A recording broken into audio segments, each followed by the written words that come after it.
story you're about to hear is true. Only the names have been changed to protect the innocent. Fatima Cigarettes, best of all long cigarettes, brings you Dragnet.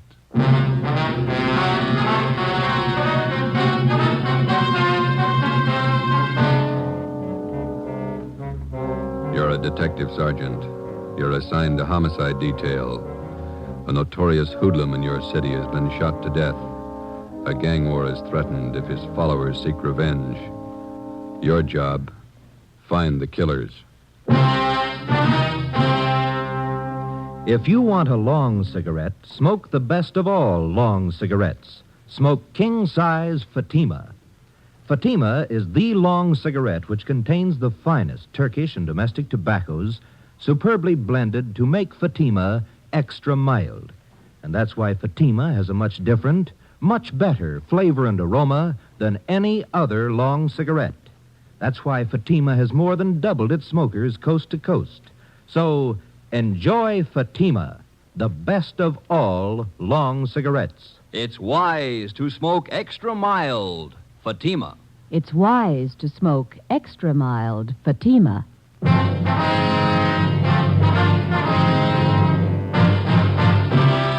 Dragnet, the documented drama of an actual crime. For the next 30 minutes, in cooperation with the Los Angeles Police Department, you will travel step by step on the side of the law through an actual case from official police files. From beginning to end, from crime to punishment, Dragnet is the story of your police force in action.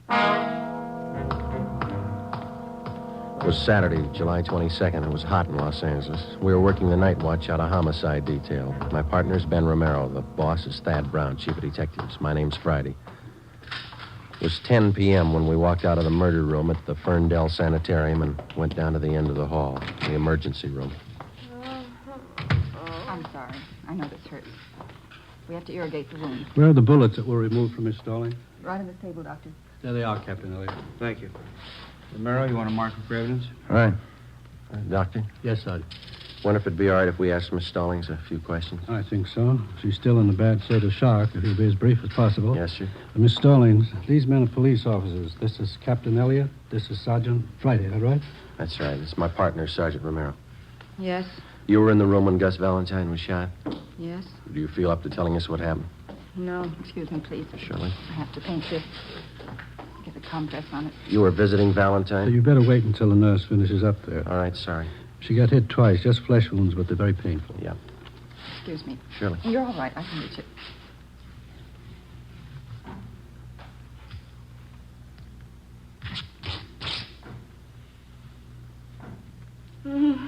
There. All right. You were in the room when Valentine was shot? Yes, I saw it. Did you get a look at the men that did the shooting? I don't remember. Could you describe them? I don't know. You sure you're feeling up to talking now? I don't know. You any idea who the men were? No.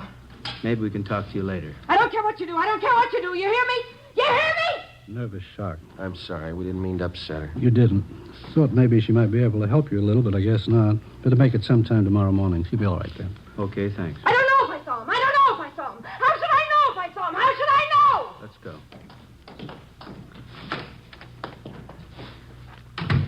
That's too bad. Better have an ambulance move her up to county hospital. I don't think you should try to move her tonight. She needs a rest. All right, we'll have a detail of men stand watch here till she's moved. What time tomorrow could we see her? If you can make it close to noon, it'd be better. Good rest, she'll be all right. Better let me give you a ring. Right. Could you give us her full name and address? Yes, I have it right here.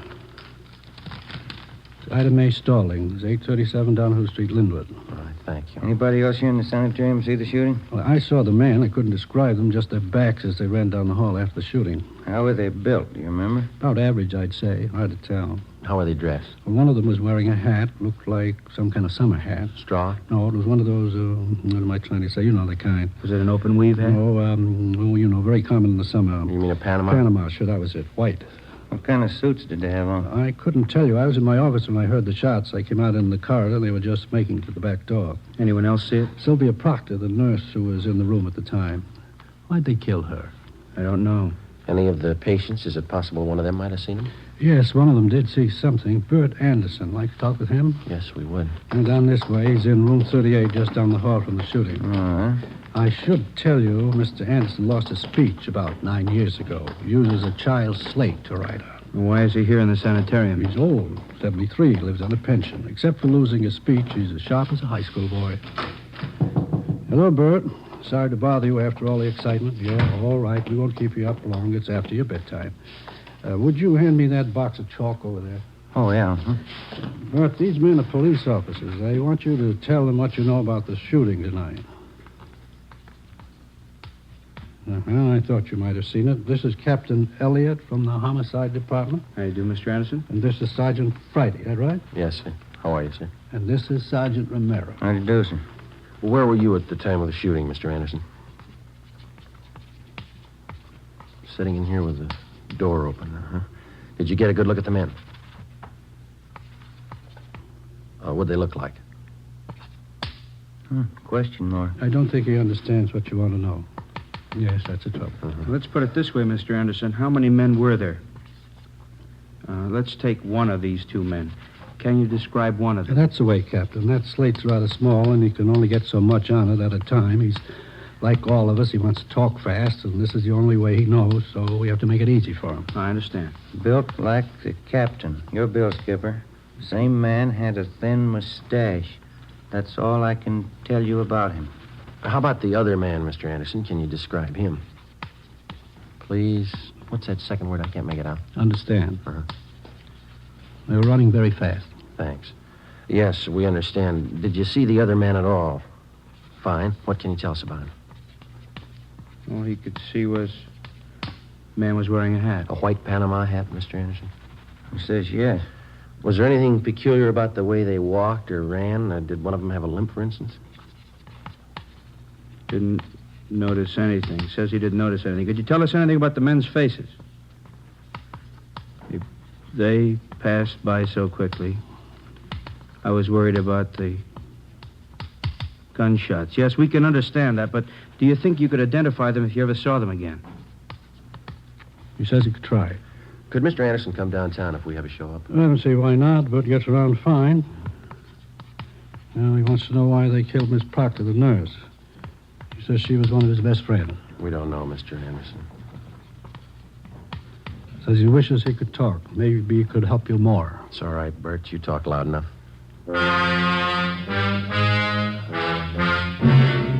Monday, July 24th, a roundup of all known racketeers and their gang members was ordered by the chief of detectives. 3 show-ups were scheduled, one at 10 a.m., one at 2, and another one at 3 p.m. The witnesses that we had were unable to identify any of the men. The incomplete descriptions we had of the suspects was not enough to help the artist in the crime lab to build a composite picture of the killers. No matter what approach we took, it seemed that we were getting nowhere. The immediate apprehension of the killers was not only important because of their danger to the private citizen, but because of the ever-present threat of an open shooting war between Gus Valentine's followers and members of the murder gang, whoever they were. 3:15 p.m. I got it. Homicide, Romero. Oh, Yelly. All right, thank you. Crime lab. They make a run on those slugs you got at the hospital? Yeah, no match. Oh, that's great. How fouled up can it get? Yeah. Hi. Come on, Slow-Mo. I'm with you. Hi, Rombo. Cromwell's message here to call you why. Well, yeah, I better do it right away. Just so the skipper told Starmy and me to work with you guys on the Valentine thing. We can use all the help we can get. Joe, you slide the phone over? Oh, yeah, here you go.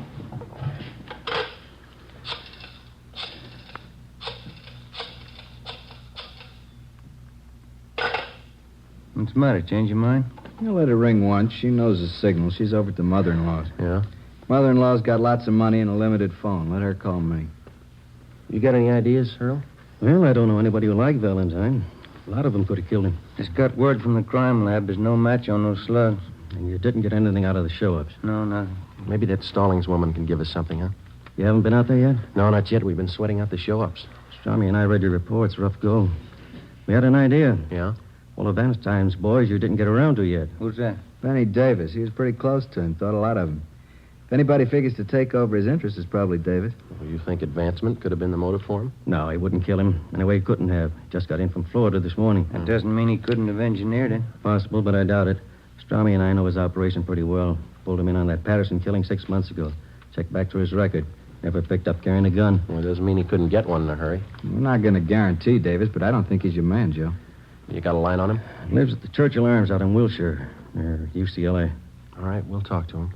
What was the name of that girl who was wounded, the one at the sanitarium? Ida Mae Stallings. We'll go out and talk to her if you like. Fine. Who's going to see the Stallings woman at the sanitarium? We are. The doctor just called in from out there. Oh, yeah? Says she got something important to tell us. What do you think? She ran with Valentine. She knew his friends. Yeah? Maybe she knows his enemies. As we planned, Detectives Rombo and Stromwall went out to the Ferndale Sanitarium to talk to Ida Mae Stallings. Ben and I drove out to the Churchill Arms Apartments to see Benny Davis, one of Gus Valentine's close friends. He left a message with the desk clerk that he would be at his tailor's most of the day. The clerk gave us the address. It was an exclusive custom shop on Crescent Drive in the heart of Beverly Hills. Franklin Smith Limited was one of those places that featured imported Scotch tweeds and fine English woolens.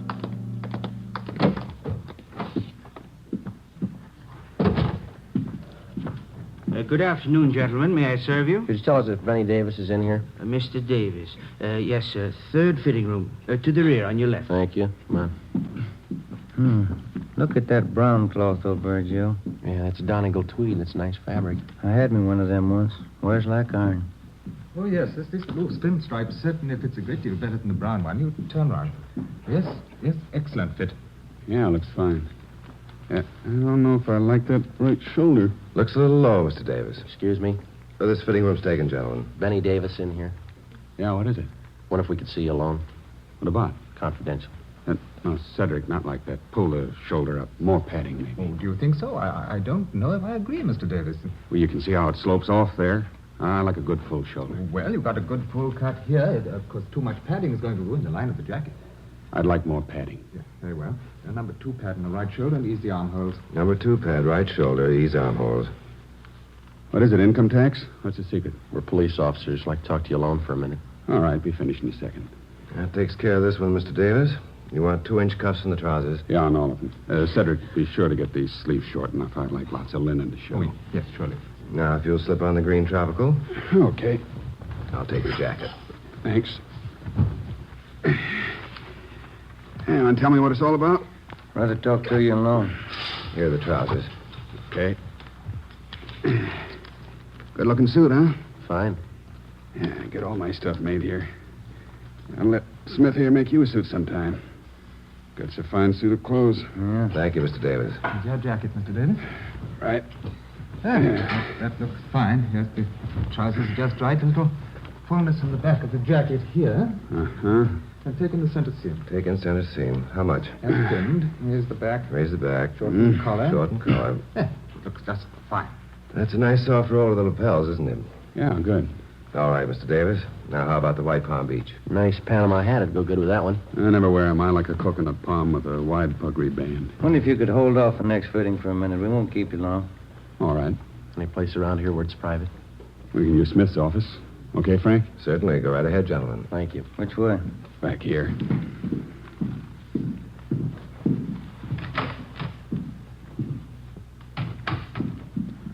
Okay, what's on your mind? Gus Valentine. Yeah, that's a tough one to lose. You got any idea who killed him? We're working on it. How do you mean? Just that. Well, that makes us even. There's only one difference. Yeah? We get paid for it. You don't. We thought a lot more of Gus than you did. Any law against striking down the killers? The law against shooting him down. Tell that to the boys who cut down Gus. I don't think you can get to him without us. We've done it before. You're a little late with Gus. We tried to keep him alive. We warned him for a month. He knew what was coming. We talked to him. Yeah, he told me. Funny guy. He had a mind of his own. He had a reason for not telling you. What was it? When we get there, we can ask him. You think you know who did it? Won't be too tough to find out. Meantime, you can work it from your end. And if you get to him first? Maybe we'll give you a call. Now, you listen, Davis. I'll tell you the same thing we told Valentine. It's not open season for murder. This town's had all the shooting it's going to have. Valentine's killer's going to go to the gas chamber. That's the only way he's going to go. You understand? Nobody said any different. All right. Then you can tell us what you know. Who do you think shot Valentine? I can't be sure. You've got somebody in mind. There's a dame. Who? Audrey Thompson. What about her? She runs around with a couple of guys. Yeah? There's never any love lost between them and Gus. They were always talking big about what they'd do if Gus got out of line. What'd they have against him? Business claimed Gus was squeezing them out. Was he? I never knew much about Gus's out-of-town business. That's where these guys are from. They're new in town. Figured Gus was cutting them off out here on the coast. Who are they? Shaker brothers. Bud and Carl. Where can we find them? I don't know. They're in town somewhere. What about this Audrey Thompson? Nice dame. Hard to figure. Husband died a year ago. Real nice woman. Been doing the town with the Shaker boys. Nobody can figure it. You think she's in on it? No, but she could finger him if anybody could. Lives at 8700 North Serrano. All right, Davis, thanks. What's the new wardrobe for? Going east to catch the new Broadway shows leaving Wednesday. Better hold off for a week, huh? All right. Come on, Ben.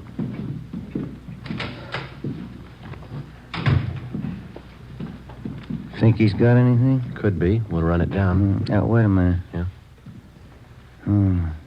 Sure do like that brown cloth. It's nice. Yes, gentlemen, can I help you? How long does it take you to make up a suit? Anywhere from 3 days to a week. Uh-huh. You interested in having us make one up for you? Yeah. Yeah, how do they run? Prices start from $175 and up. This Donegal tweed here makes up for $250. Oh. Well, I guess not, thank you. Wears like iron.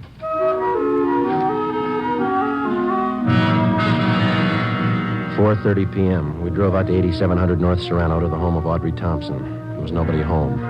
We went back to the office to check with Rombo and Stromwall. We drove in the Spring Street entrance of the City Hall garage.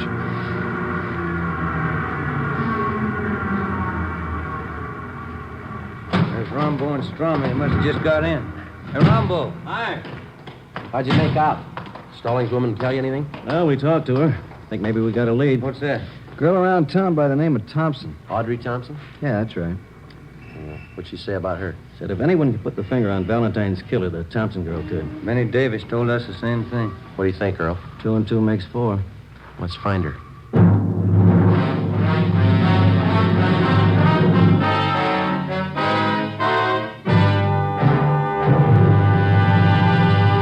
You are listening to Dragnet for the step-by-step solution to an actual police case.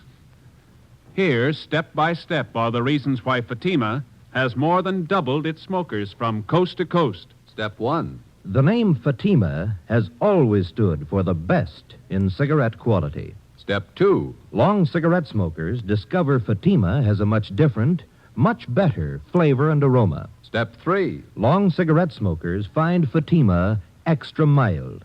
Fatima is the long cigarette which contains the finest Turkish and domestic tobaccos superbly blended to make Fatima extra mild. And that's why more and more smokers every day agree It's wise to smoke extra mild. Fatima. It's wise to smoke extra mild Fatima. Yes, the name Fatima on that golden yellow package is your insurance of an extra mild smoke. So enjoy king-size Fatima, the best of all long cigarettes.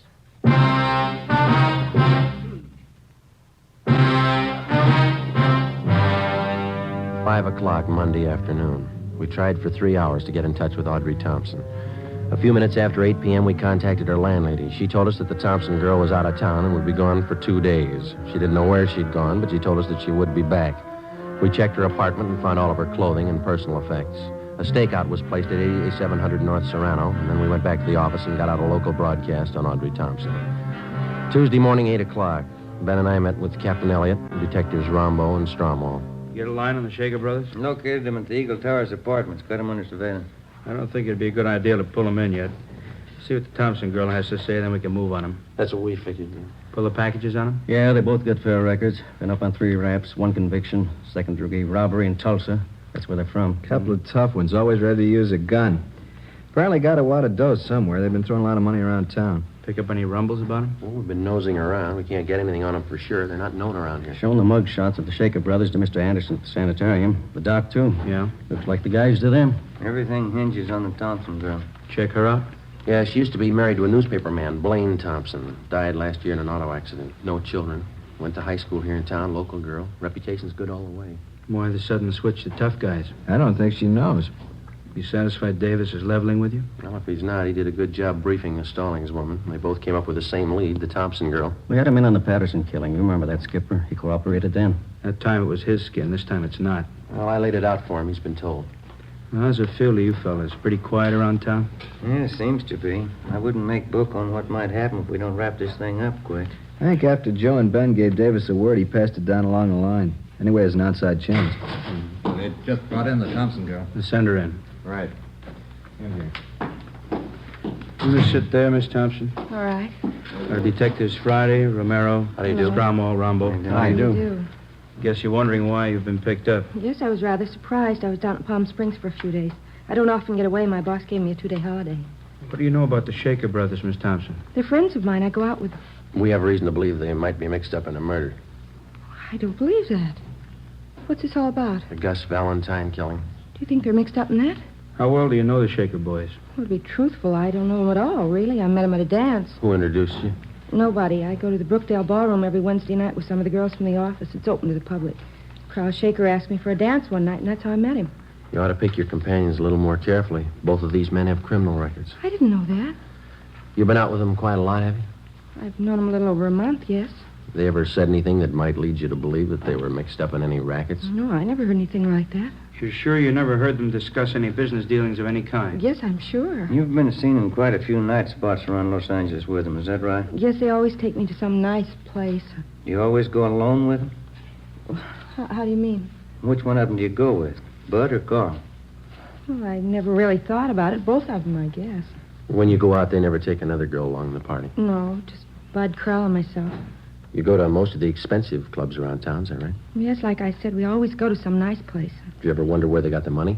Well, they told me they worked for one of the aircraft plants. I thought you told us they didn't discuss their business with you.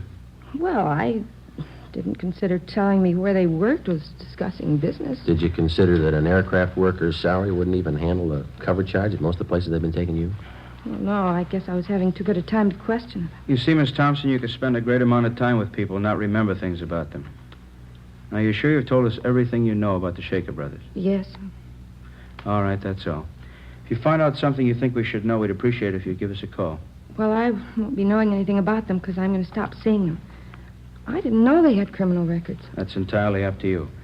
I think it's only fair to warn you that if you do have any information you're withholding, it liable you to persecution. I understand. And I'm not going out with them anymore. I wouldn't let them know you've talked with us. If they are the men we're looking for, it might put you in danger. I'm not afraid of it. Neither was Gus Valentine. For the next 10 days, Audrey Thompson, along with the Shaker brothers, was kept under close surveillance. It was obvious that she'd either lied to us or changed her mind. She continued going out with them. She was seen in all the important night spots around town. Thursday, August 9th, we met with Captain Elliott. Skipper, maybe we better pull the Thompson girl in again for questioning. Let's hold off for a few more days. I'm afraid if we bring her down here again, the Shaker brothers could get wise. Since she decided to ignore what we told her, they might get rough with her. Why can't we move on them? Shake down their apartment. If we're lucky enough to come up with a murder gun, we can work from there. I don't think so, Joe. The record and only one conviction. I think we'd be playing a long shot. That's the way it looks to me, Earl. Maybe something will break if we can hold out just a few days more. Yeah, being watched awful close. If they try to move in any direction, our men will be with them. Friday. Yeah. Can you step out here for a minute? Right. Excuse me. Sure. Back when you're through. Yes, sir. Yeah. The lady out here to see you. Thanks. Mr. Friday. Hello, Miss Thompson. I didn't stop seeing the Shaker boys. Yes, we know. What you men told me a couple of weeks ago just made me sick. To think I'd been going out with these men, been seeing with them. I've never done anything like that in my life. Yes, ma'am. I decided to try and find out what you wanted to know. You didn't ask them any leading questions. Oh, no, I knew better than that. Last night we were out and they had a little too much to drink and they got to talking. Yeah? I didn't say anything. I let them talk and acted interested. Yeah? I confess now I'm terribly frightened. I spent the night with my sister-in-law. Could I stay here till you get this thing straightened out? Certainly. We'll give you protection, Miss Thompson. Oh, what'd they tell you? First, they got to talking about some girl called Ida May. I didn't catch the last name. Said they wondered if she saw them at the sanitarium. Yeah? Said they wished they'd finished the job that night, whatever that meant. Then Bud said, I don't think she saw us or we'd have heard. Anything else? Yes, Carl said, did you see the look on Gus's face when we opened up? Then what? They laughed.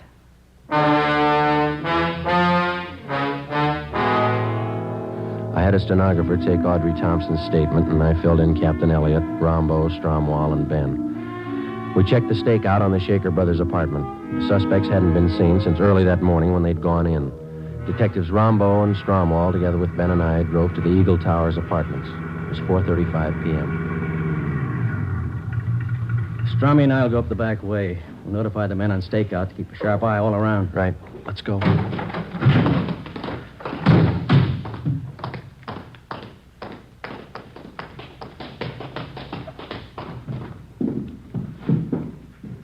Apartment 410 is the top floor. Yeah, let's take the elevator. Yeah.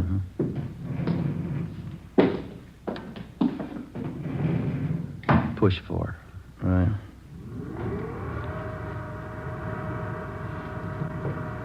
Just thinking. Yeah? That Thompson girl, long on nerve. It's this way. Here it is. Cover me. Yeah.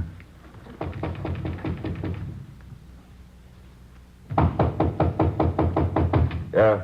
Police officers. You all right? Yeah. Hit the door. Come on. Windows open so far, escape. Come on.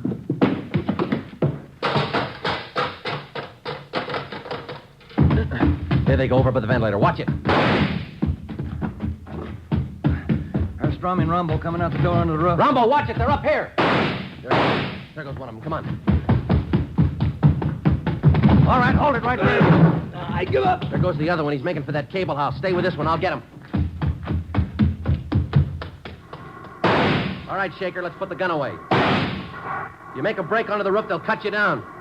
Hold it, Shaker. Ah!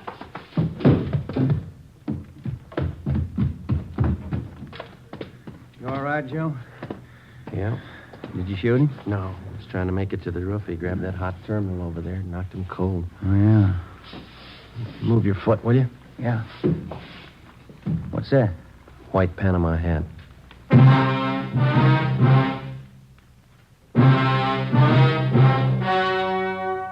The story you have just heard was true. Only the names were changed to protect the innocent. On November 19th, trial was held in Superior Court, Department 89, City and County of Los Angeles, State of California. In a moment, the results of that trial. It's amazing how many long cigarette smokers are changing to Fatima. Here is the actual report. From coast to coast, king-size Fatima has more than doubled its smokers. Yes, more and more smokers every day are discovering that Fatima is the best of all long cigarettes. Long cigarette smokers find Fatima has a much different, much better flavor and aroma. Long cigarette smokers find that Fatima is extra mild because it's the long cigarette which contains the finest Turkish and domestic tobaccos superbly blended to make it extra mild. So enjoy extra mild Fatima. Best of all long cigarettes.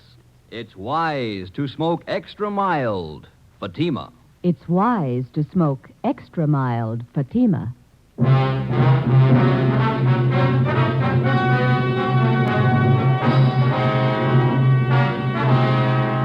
Adolph Bud Shaker and his brother Carl Shaker were tried and convicted of murder in the first degree. On recommendation of the jury, they received life sentences. They are now serving their terms in the state penitentiary.